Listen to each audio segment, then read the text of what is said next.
Ada 4 kaidah penting, 4 pondasi penting yang sangat ditekankan oleh para ulama. Jadi kalau kita ngajinya sudah lama, puluhan tahun, keluar masuk kajian, tapi hasilnya tidak maksimal, berarti kita mengabaikan 4 prinsip tadi, 4 pondasi tadi. Tapi yang pertama adalah at-tadarruj, yaitu bertahap. Ini prinsip yang pertama ya, bertahap. Para ulama mengatakan disebut sebagai istilah taksiri, artinya belajar dari dasar, menguatkan fondasi keilmuan dasar. Coba kira apa ilmu dasar? Ilmu usul, bahasa Arab. Bahasa Arab itu kan, bahasa Arab itu ilmu pokok, ilmu dasar. Jadi pada saat kita mempelajari ilmu agama, ilmu syar'i, itu ibarat sebatang pohon, ada rantingnya, ada dahannya, banyak ranting di sini kan, banyak cabangnya. Itu anggap apa? Ilmu-ilmu yang lainnya, ada tauhid, ada fiqih, ada tafsir, ada sirah dan sebagainya. Jadi kalau seorang belajar ilmu bahasa Arab, berarti belajar agama dari akarnya tadi, dari akarnya. Maka pasti insya Allah apabila pelajari Islam dari akarnya, dari dasarnya, dia akan memahami ilmu ini akan semakin maksimal. Karena bahasa Arab ini adalah kunci untuk membuka pintu-pintu ilmu-ilmu yang lainnya. Seperti Imam Syafi'i mengatakan bahwa man tabahara fin nahwi ihtada ila kulil ulum. Beliau mengatakan bahwa man tabahara fin nahwi, siapa yang menguasai ilmu nahwu, ilmu bahasa Arab, ihtada ila kulil ulum, maka dia akan mudahkan untuk menguasai ilmu-ilmu yang lainnya. Nah, siapa yang mengabaikan ilmu usul, nggak mau belajar bahasa Arab dengan berbagai macam alasan, A, B, C sampai Z, itu kan, maka dia tidak akan sampai kepada hasil yang maksimal. Ya, ulama salaf mengatakan man lam yutqin usul hurima al-usul. Siapa yang tidak mempelajari, ya, menguasai ilmu usul, mengabaikan ilmu usul, hurima al-usul, dia tidak akan sampai kepada hasil yang maksimal. Ini kaidah dasar. Ya, ini yang pertama ya, ini at-tadarruj. Belajar ilmu dari yang paling mendasar terlebih dahulu.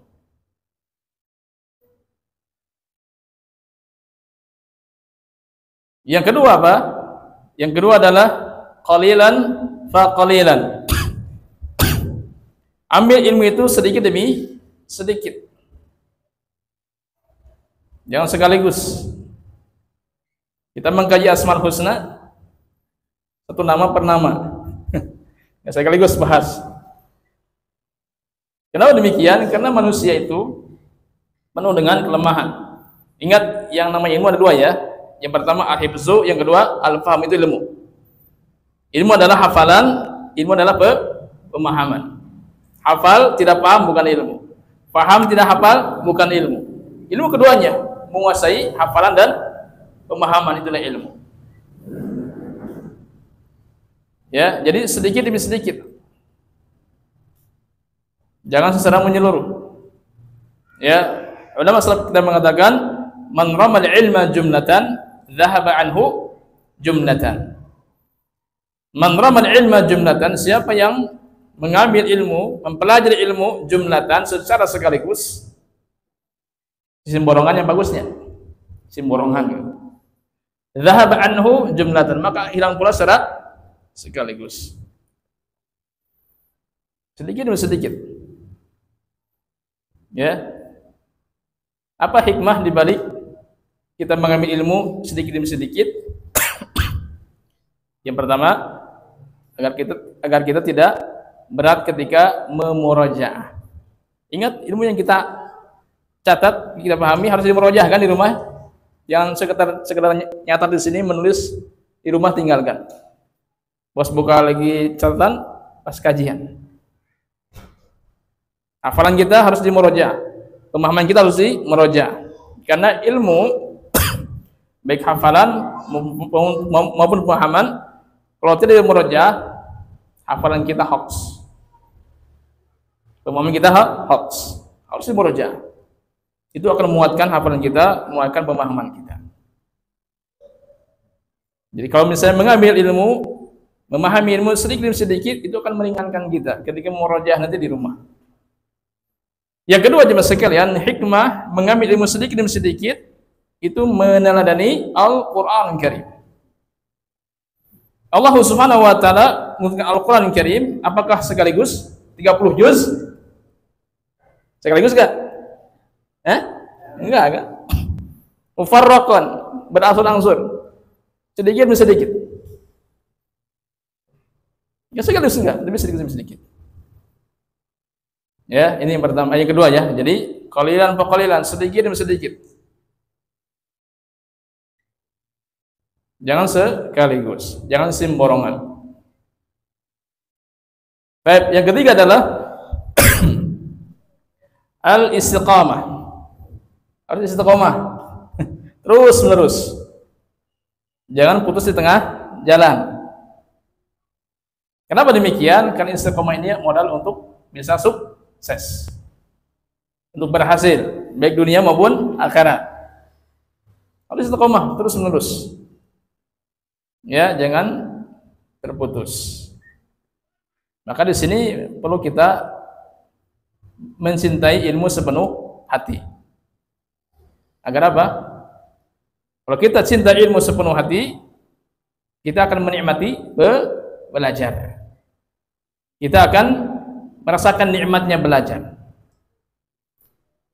Ya, orang-orang yang tidak istiqamah di dalam belajar, orang-orang yang malas belajar, dipastikan dia tidak mencintai ilmu. Karena nggak mungkin orang yang cinta ilmu secara mendalam dengan sepenuh hati, tidak akan mungkin dia malas untuk belajar. Jadi cinta inilah yang membuahkan kita menikmati belajar. Tanpa cinta nggak bisa kita menikmati belajar. Ya, saat kita menikmati belajar, manisnya belajar, insya Allah kita akan sampai. Ini ketiga, istiqamah. Nah, sambil itu juga kita dorong dengan doa, ya, dengan doa minta kepada Allah Subhanahu wa taala, Allahumma a'inni ala dzikrika wa syukrika wa husni ibadatik. Ya, kadang-kadang sebagai thalabul ilm kebanyakan putus di tengah jalan karena dengan penyakit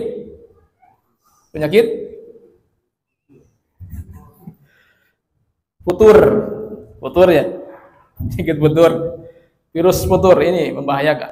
Banyak sekali menimpa para thalabul ilm, putur, dha'ful himmah. Apa solusinya? Bagaimana cara menghilangkan penyakit putur? Kata Syekh Utsaimin rahimahullah mengatakan bahwa untuk menghilangkan penyakit putur, yang pertama adalah al-ikhlas. Ikhlaskan niat ketika belajar. Kenapa demikian? Karena pada saat belajar akan diberi pahala oleh Allah. Jadi nggak mungkin dia meninggalkan belajar. Tidak mungkin putur ketika belajar. Karena pada saat dia belajar akan diberi pahala oleh Allah Subhanahu wa taala.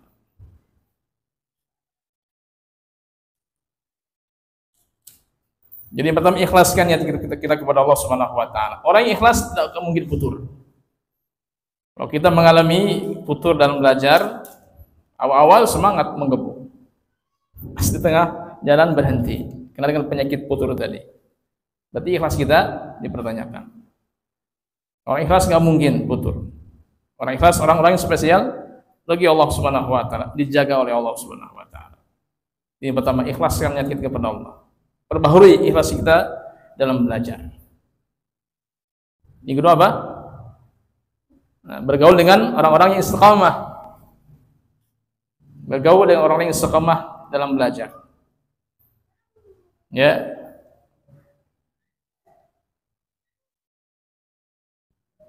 Karena berteman dengan orang yang saleh, orang yang bertakwa, orang yang istiqamah itu akan menjadi magnet kita. Ya, magnet kita dalam menjalankan ketaatan kepada Allah Subhanahu wa taala.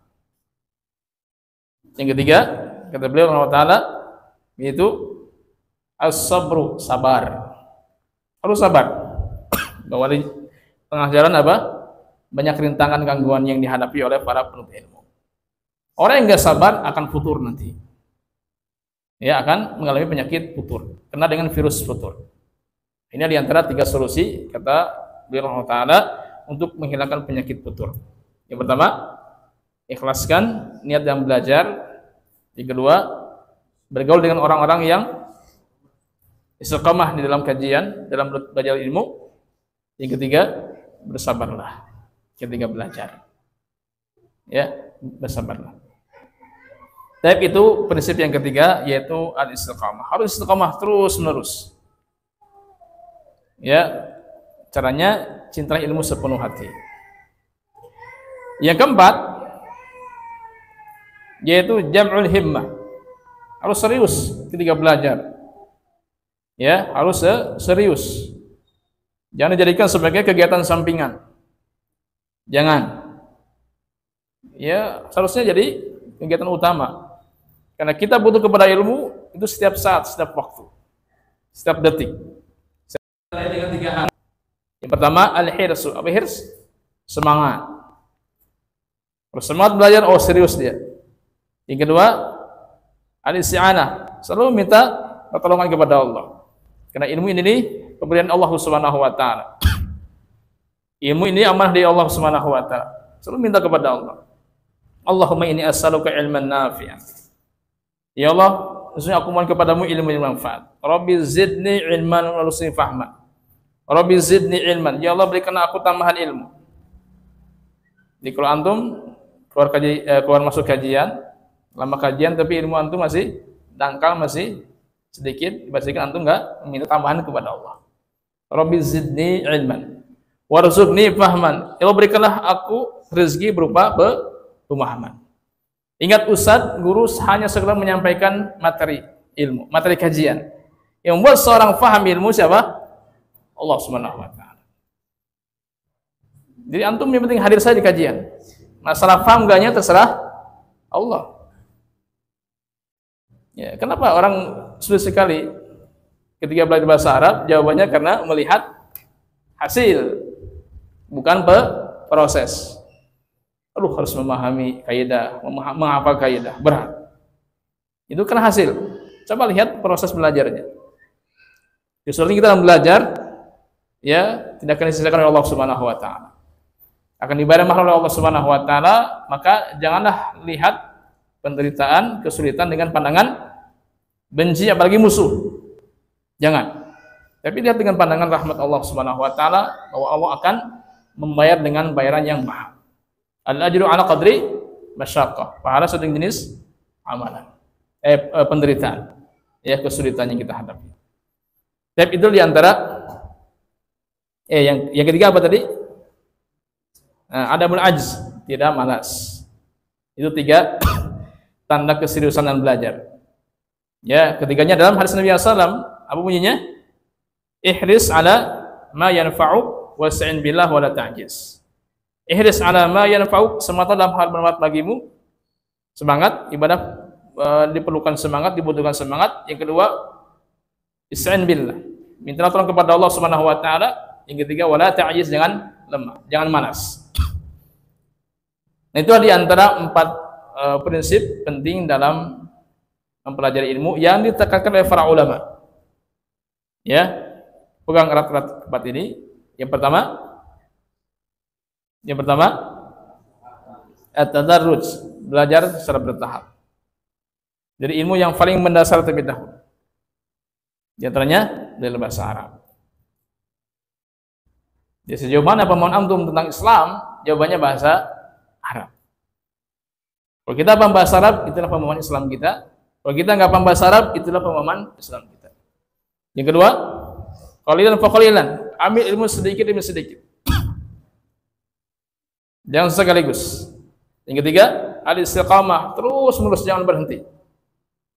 Yang keempat, jabul himmah, harus serius. Harus serius. Semoga Allah Subhanahu wa taala memberikan kemudahan kita semua sehingga kita bisa mengamalkan 4 prinsip tadi, insyaallah.